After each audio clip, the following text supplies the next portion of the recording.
मैं दावे के साथ कह सकता हूं कि मैंने इतने प्रबुद्ध श्रोता आज तक नहीं देखे। माननीय मंत्री जी 2 बजे से हमारे व्यापारी बंधु यहाँ बैठे हुए हैं और मैं शुक्ला जी से कह रहा था कि माननीय मंत्री जी को हमारे लोग कितने धैर्य से सुन रहे हैं, कितने पैसेंस से सुन रहे हैं। और ये केवल धैर्य पैसेंस से वही सुन सकता है जिसके भीतर राष्ट्रवाद का खून बह रहा हो।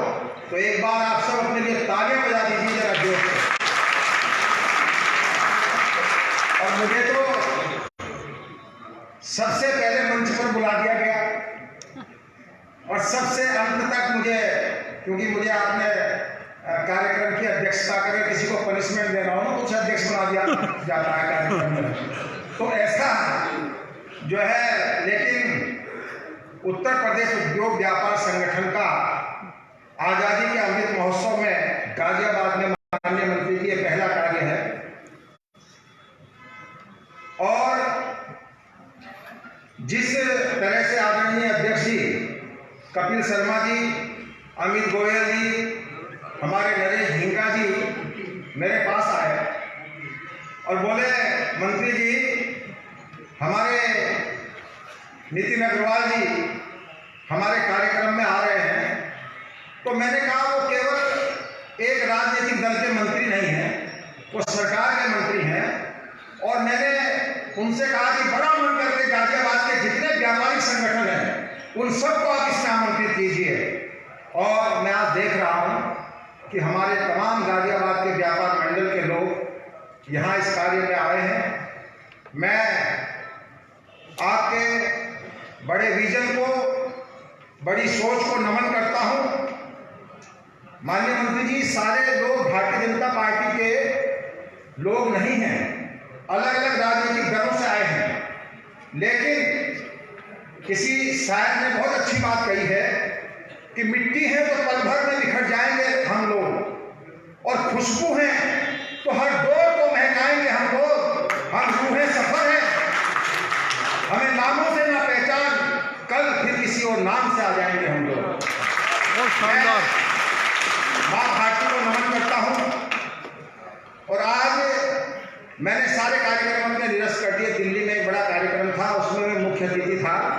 और जब मुझे पता चला कि एक ऐसे युवा मंत्री हमारे बीच में आ रहे हैं जिसको भारतीय जनता पार्टी ने भारत के सबसे बड़े सदन 24 करोड़ की जो विधानसभा जिसका नेतृत्व हमारे योगी जी कर रहे हैं, और योगी जी ने और पूरी पार्टी ने जिस युवा को उस विधानसभा का डिप्टी स्पीकर बनाया हो तो उसको जरूर सुनना चाहिए। तो मेरा और मेरी तरफ बहुत सारे लोगों की एक जिज्ञासा थी कि आज हम अपने माननीय मंत्री जी को सुनेंगे। मैं तो नरेंद्र कश्यप जी का बहुत कायल हूँ, बहुत मृदुभाषी हैं, बहुत अच्छा बोलते हैं। लेकिन आज नितिन अग्रवाल जी की मृदुता देख करके, उनका विजन देख करके आप उनके भाषण को सुन रहे थे, अर्थव्यवस्था पे बोल रहे थे, न्याय व्यवस्था पे बोल रहे थे, प्रदेश की सुरक्षा व्यवस्था पे बोल रहे थे, रोजगार पे बोल रहे थे। और आप जिस मिट्टी से आते हैं, हरदोई की मिट्टी से, और जिस परिवार से आप आते हैं, आप सबको पता है नितिन जी को राजनीति विरासत में मिली है। और उनके पिता ने हमेशा व्यापारी वर्ग के लिए तन मन धन से काम किया है। मैं 2019 में माननीय मुलायम सिंह का संसद में भाषण सुन रहा था, तो वो मोदी जी को बधाई दे रहे थे। आप सब लोगों ने सुना होगा। वो कह रहे थे कि मेरी इच्छा है, माननीय मुलायम सिंह गोलोकवासी हो गए, लेकिन उन्होंने कहा कि मोदी जी मैं चाहता हूं कि सदन में जितने सांसद आए हैं ये फिर से जीत के आए और आप उन्हें जो है इस राष्ट्र के प्रधानमंत्री बने। ऐसा जिस दल के नेता को विपक्ष के लोग भी, विपक्ष के नेता भी आशीर्वाद देते हों, तो मैं आज किन शब्दों में आपका आभार व्यक्त करूं। रसखान की जन्मभूमि आप लोगों को कितनों को पता है कहाँ है? रसखान। रसखान बहुत बड़े कवि हुए हैं और वो हरदोई में उनका जन्म हुआ। और सामाजिक समरसता के मैं कहता हूँ ऐसे अग्रदूत थे कि हरदोई से जब वृंदावन आए तो गीत गाने लगे कि मानस हो तो वही रसखान बसो ब्रज गोकुल गांव के ग्वालर, जो बस हो तो कहा बस मेरो, चलो नित नंद के धेनु मझारण, पाहन हो तो वही गिरि को, जो करियो कर छत्र पुरंदर धारण, और जो खग हो तो बसेरा करो मिली काल कूल कदम की डारण। ऐसी सामाजिक समरसता का जिससे संदेश दिया हो हरदोई की भूमि, उस भूमि से हमारे बीच में आज हमारे माननीय मंत्री नितिन अग्रवाल जी हमारे बीच में आए हैं। मैं बहुत कम शब्दों में पोएम की पंक्तियां इसलिए सुनाता हूं कि बहुत सारी बातें कम शब्दों में हो जाती हैं। तो माननीय मंत्री जी, जिस प्रतिभा के साथ आप योगी जी के साथ कंधा से कंधा मिला करके इतना बड़ा मंत्रालय आपको दिया है, इतनी बड़ी जिम्मेदारी आपको दी है, मैं दावे के साथ कह सकता हूं कि राजनीति काजल की कोठरी होती है, लेकिन हमारे नितिन अग्रवाल जी इस काजल की कोठरी से भी बेदाग बाहर निकलेंगे, ऐसा हमारा विश्वास है। नितिन जी, तुम्हारी शख्सियत से ये सबक लेंगी नई नस्लें, वही मंजिल पे पहुंचा है जो अपने पांव चलता है और मिटा देता है कोई नाम तक खानदानों के, किसी के नाम से मशहूर होकर गांव चलता है। तो राजनीति में एक बड़ी लकीर खींचने का आप काम करेंगे, ऐसे हमारे व्यापार संगठन का विश्वास है। और केवल जो ये मंच पर बैठे हमारे बहुत प्रतिभाशाली लोग हैं, कोई सामाजिक संगठनों के लोग हैं, बहुत हमारे कपिल जी तो बहुत कम बोलते हैं, इनका मौन ही इनका संबोधन है। आप देखो, किसी संगठन के कोई अध्यक्ष हो और मंच पे ना बोले तो वो संगठन बहुत तीव्र गति से आगे बढ़ता है, क्योंकि वो विरोधाभास से बचे रहते हैं। तो हमारे कपिल जी मेरे 35 साल के उनसे रिश्ते हैं, 35 साल पुराना मेरा याराना है, और ऐसे संगठन के यहाँ नेतृत्व कर रहे हैं। और आज सब लोग बहुत बुद्धिजीवी लोग हैं। केवल जो आपके जनप्रतिनिधि हैं उन्हीं की कोई जिम्मेदारी, सारी जिम्मेदारी उन्हीं की नहीं होती, सारी जिम्मेदारी योगी जी की नहीं है, सारी मोदी जी की नहीं है। हमें भी अपने हिस्से का दीपक जरूर जलाना चाहिए रोशनी के लिए। इन शब्दों के साथ कि आज मैंने सूर्य से बस जरा सा यूं कहा, आपके साम्राज्य में इतना अंधेरा क्यों रहा, तमाकर वह दहाड़ा मैं अकेला क्या करूं, तुम निकम्मों के लिए मेरी भला कब तक मरूं, आकाश की आराधना के चक्करों में मत पड़ो, संग्राम यह घनघोर है, कुछ मैं लड़ूं कुछ तुम लड़ो। जोरदार तालियां।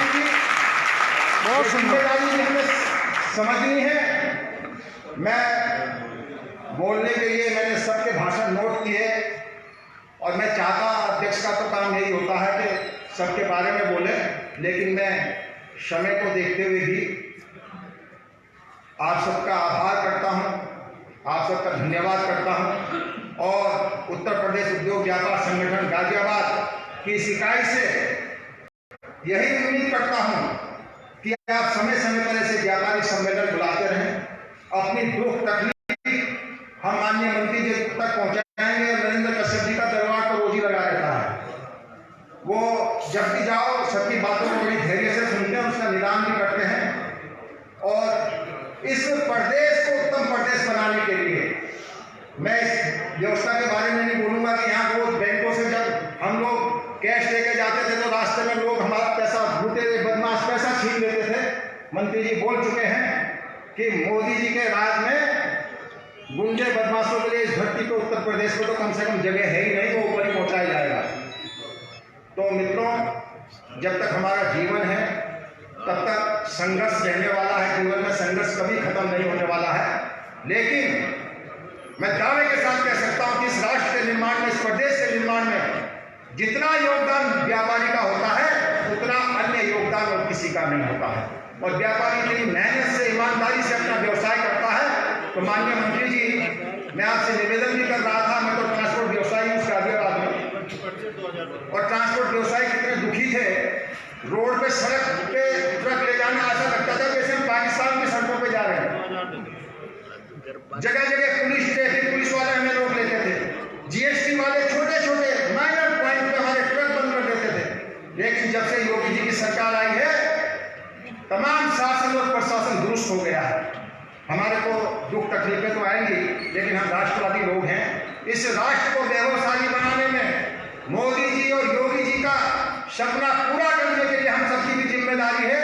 मैं इन शब्दों के साथ आपका आभार व्यक्त करूंगा कि एक इन शब्दों के साथ कि अभी भी है जंग जारी, वेदना सोई नहीं है, मनुष्यता होगी धरा पर संवेदना कोई नहीं है, किया है बलिदान जीवन निर्बलता ढोई नहीं है, कह रहा हूँ ए वतन तुझसे बड़ा कोई नहीं है। आप सबके लिए बहुत ही सुंदर जलपान की व्यवस्था है, नाश्ते की व्यवस्था है।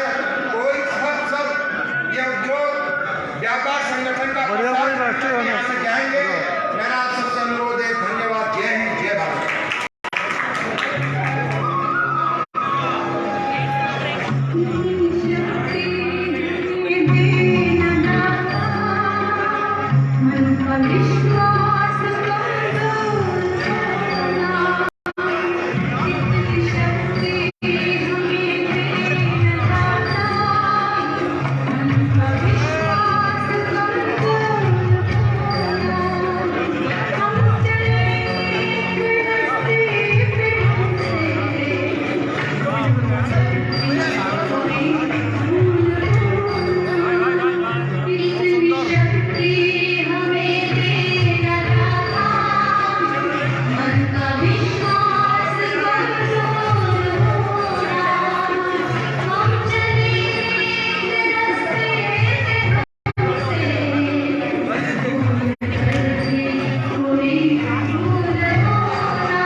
आप देख रहे थे, बहुत सुंदर कार्यक्रम। धन्यवाद, नमस्कार, धन्यवाद, धन्यवाद भाई साहब, धन्यवाद ध्यानी जी, धन्यवाद।